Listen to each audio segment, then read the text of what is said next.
Sejam muito bem-vindos, pessoal, a mais um vídeo nesse domingão. Agradeço mais uma vez vocês por estarem aqui novamente. Muito obrigado, mano, pelo apoio. Se você puder deixar, aquele like no vídeo e também convido você a se inscrever no canal.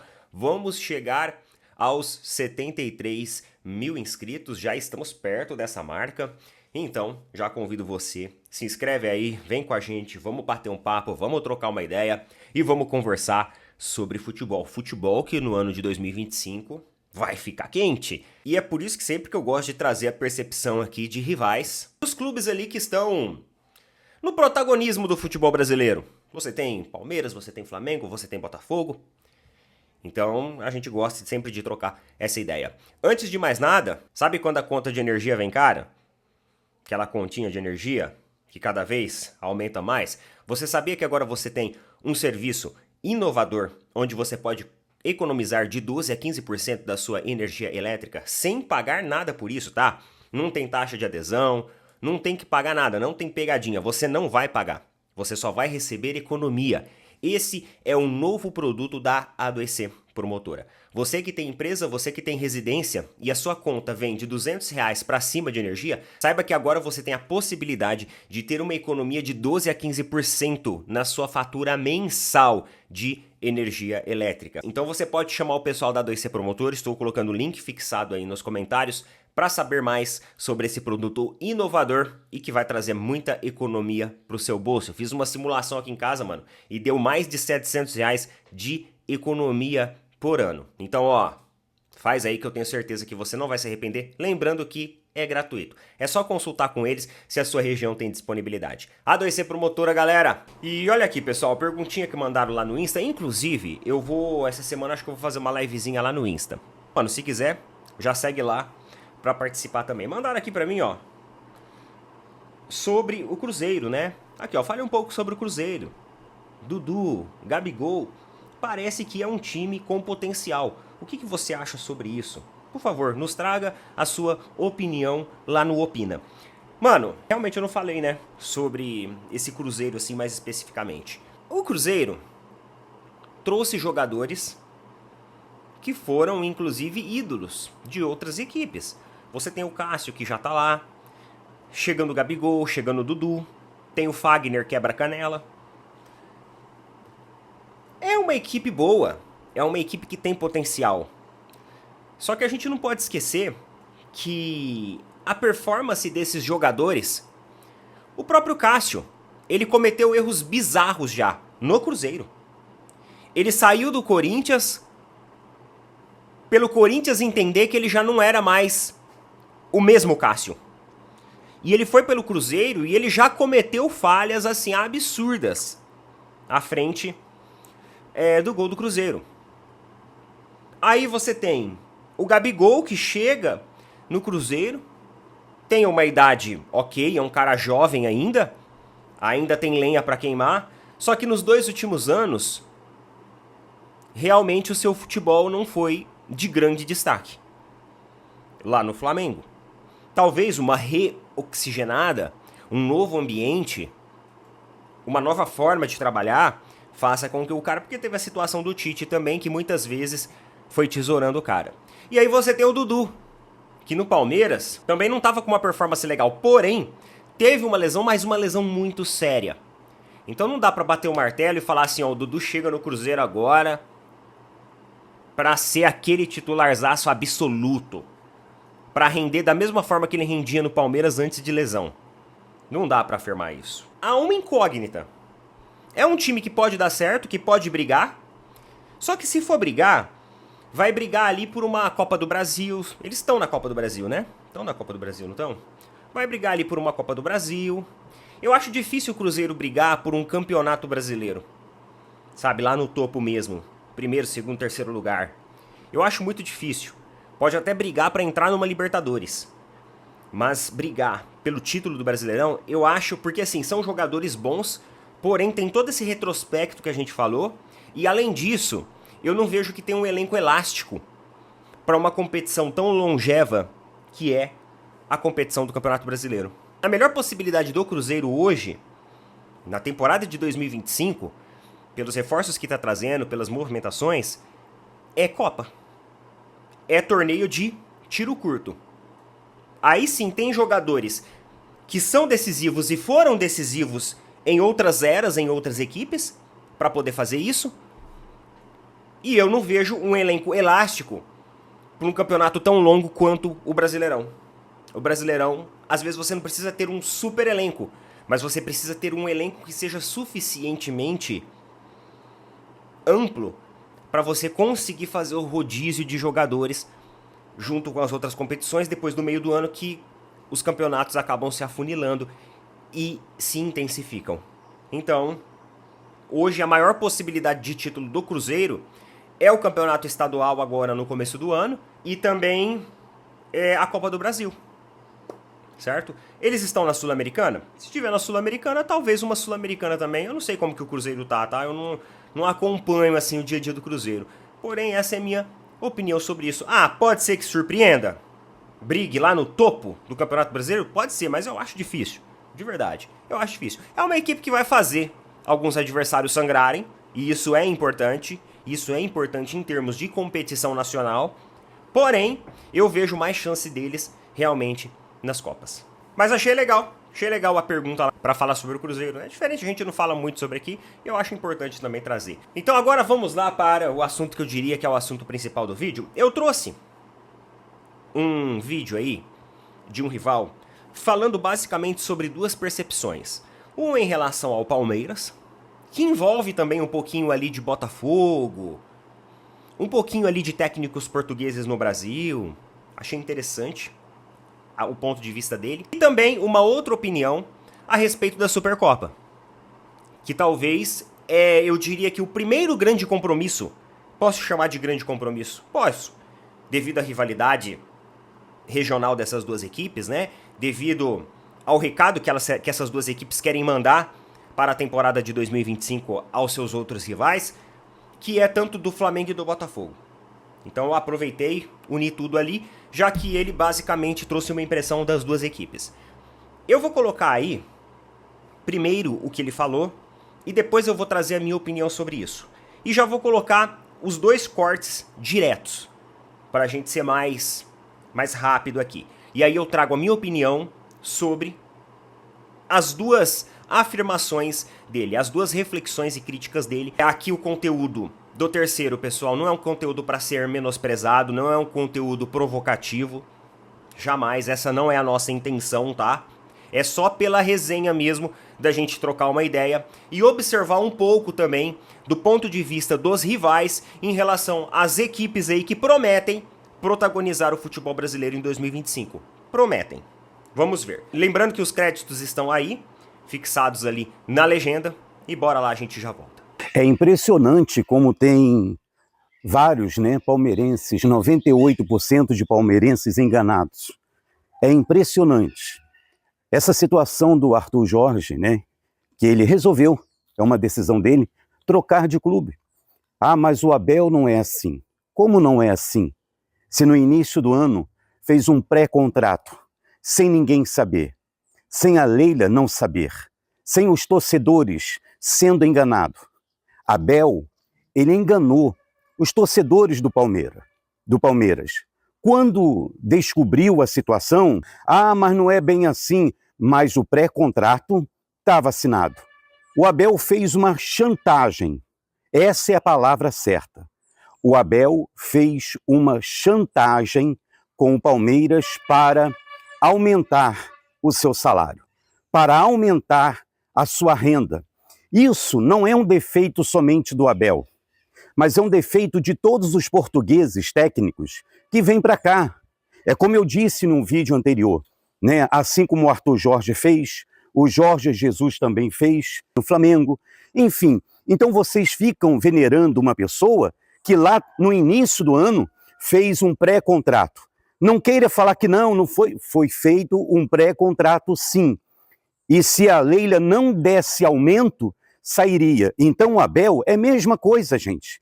É tudo farinha do mesmo Portugal. 2025 já estamos, e nós com a esperança renovada. Novo técnico chegando, novos atletas sendo contratados, não é verdade? E o Botafogo, a cada dia, a cada ano, ele fica mais forte. Esse ano será um ano glorioso para o nosso Botafogo. Você pode ter a certeza do que eu estou falando. E lembrando a todos que querem, né, que fica zicando o Botafogo está se desmanchando. Nada disso. Eu vi até agora somente reservas sendo dispensado. Não é verdade? Somente reservas. O Almada já estava combinado quando ele assinou o contrato com o Botafogo, que ele seria transferido para o Leão. O Luiz Henrique, até agora, nada está definido. Então, torcedores botafoguenses, fiquem em paz, fique tranquilo. Não caia nessas conversas desses mulambos. Eles têm medo do Botafogo.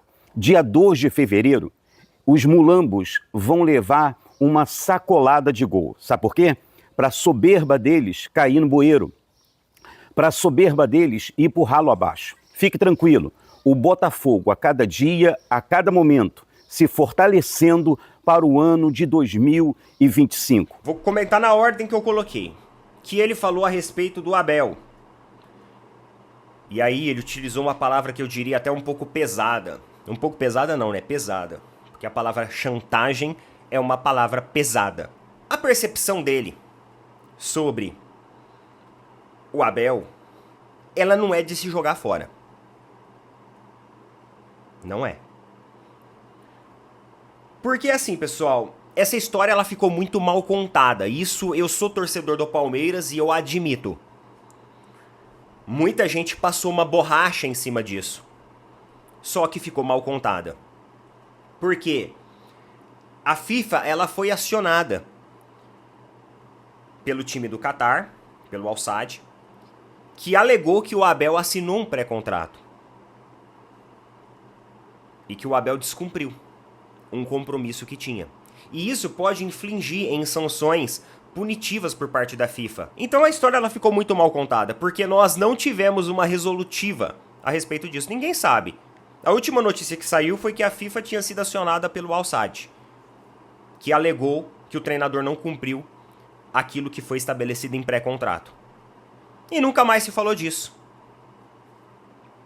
Nunca mais. Obviamente que a Leila ela blindou esse assunto. Ah, Neto, mas o que você quer dizer com blindar?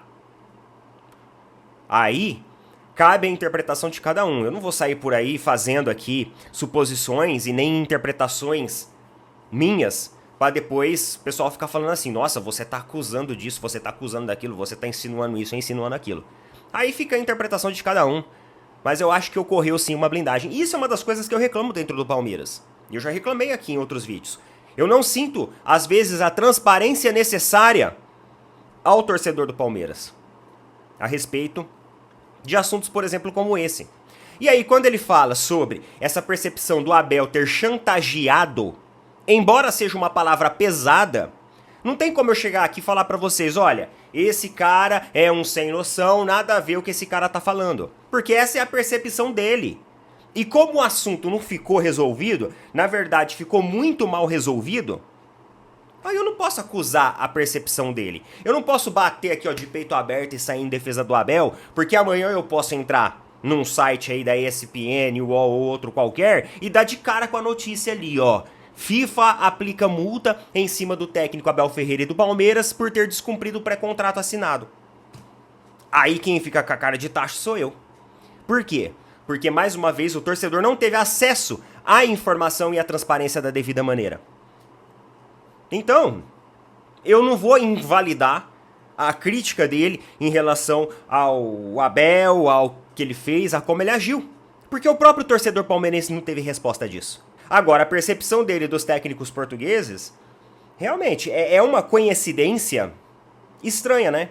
Os técnicos portugueses vêm pra cá, se sagram campeões e, ó, vazam para clubes ali do Catar, da Arábia, pra ganhar rios de dinheiro. Coincidência ou não, é isso que tem acontecido. Com o Abel tá sendo diferente. Mas teve toda essa situação do pré-contrato, que eu acho até que aconteceu o seguinte, eu acho que a intenção do Abel não foi chantagear, mas a intenção do Abel foi que ele teve um arrependimento por ter assinado alguma coisa. Eu acho que ele se arrependeu. Essa é a minha percepção, tá? Que ele se arrependeu. Porque ele terminou a temporada de 2023, embora campeão, muito desgastado pelas críticas, né? Por um time que não evoluía tecnicamente no seu escopo, nos seus jogadores, no seu elenco. Então talvez isso deixou o cara um pouco balançado. Foi lá, assinou pré-contrato, mas depois voltou atrás e a Leila fez o meio de campo e blindou. Isso ficou claro, a Leila blindou. Agora, sobre o que ele falou a respeito também do Flamengo. Que os caras estão com medo, que fala-se sobre um desmanche e tudo mais, que a maioria dos jogadores que saíram foram reservas. De fato, a maioria dos jogadores que saíram do Botafogo foram reservas. Isso é verdade. Isso é um fato. Agora, eu não acredito que os rivais... Porque assim, eu não vi só torcedores flamenguistas falando sobre o desmanche. Nós mesmo aqui, a gente fala sobre o desmanche em vários e vários vídeos. E o desmanche não é assim, tá negociando vários jogadores reservas, é por isso que tá desmanchando. Não, não é só isso. Mas vocês lembram que eu falei pra vocês sobre o Cruzeiro agora há pouco? Se o Cruzeiro quiser ser campeão, o Cruzeiro precisa ter um elenco elástico. É a mesma percepção que eu faço para todas as equipes brasileiras. Hoje uma equipe brasileira que quer se sagrar campeão do Campeonato Brasileiro, ou ela é eliminada de tudo e só fica com o Campeonato Brasileiro, ou ela tem um elenco elástico para fazer isso. E quando o Botafogo perde 9 jogadores reservas, eles estão perdendo boa parte do elenco. Jogadores esses, como o Adrielson, o Tietê, jogadores que têm a sua importância, que têm a sua relevância nesse rodízio tático que acontece do meio do ano para frente. E além disso, Thiago Almada, Luiz Henrique já falou, bateu o pé que não quer ficar. Igor Jesus diz que tem proposta essa semana entrando na mesa, e uma proposta boa. Então, comissão técnica e técnico também foi embora. Então não tem como você tratar como irrelevante a saída de Luiz Henrique, Thiago Almada, técnico e comissão técnica, jogadores que complementam e ajudam no rodízio tático. Não tem como você tratar isso de maneira irrelevante. Até porque o Botafogo ainda não colocou nenhuma carta na mesa e nenhum jogador foi contratado até agora. Assim, que realmente olha e fala assim, nossa, uma super reposição, hein? Não. Até agora, o Botafogo só vê suas peças indo embora e pode ver mais peças indo embora. Como é o caso, por exemplo, do próprio Igor Jesus também. E na minha visão, o Flamengo não vai levar uma sacolada de gols na Supercopa. Eu acho que vai ser um jogo disputado, um jogo bem equilibrado, um jogo onde as duas equipes vão se respeitar, porque cada um sabe da qualidade do outro. Não é característica do Felipe Luiz querer menosprezar ou subestimar qualquer equipe. Então, na minha opinião, vai ser um jogo muito bem equilibrado. E talvez o fator mudança técnica, a saída de grandes jogadores, pode influenciar também no desempenho técnico e na sincronia dessa equipe do Botafogo. Isso pode fazer com que o Flamengo ganhe uns degraus de vantagem em relação a um Botafogo que sofreu essa ruptura. E não adianta, a continuidade técnica, pessoal, de uma equipe que se sagra campeã e inicia uma nova temporada, ela é primordial. Porque o outro técnico que chegar, ele pode organizar a casa, ele pode mexer as peças, mas ele não vai ter ainda a autonomia e o conhecimento e o know-how necessário para fazer mudanças rápidas na beira do campo, sendo que ele recém assumiu o time. O Botafogo ainda não tem um técnico anunciado. Ainda não sabe quem vai ser o técnico. Então o cara vai ter o quê? 2, 3 semanas de trabalho. Fora os jogadores que estão querendo ir embora. Não tem como você ignorar isso e tratar isso assim, sabe? Não, nada a ver e tudo mais. Porque são jogadores e são peças importantes do elenco e até agora não foram repostas da devida maneira, nem técnico e nem comissão técnica. Então, na minha opinião, vai ser uma partida equilibrada e talvez o Flamengo entre com um pouco mais de consistência, justamente por já ter um técnico que conhece muito bem os seus jogadores e sabe muito bem o que tem que fazer. Na minha opinião, uma partida muito equilibrada, ninguém tá com medo de ninguém, ninguém vai subestimar ninguém, né? Pelo menos é isso que eu acho, tá? Então, coloca nas opiniões o que vocês acham a respeito disso. Bom domingão para todo mundo. Tamo junto. Valeu, falou. Até mais.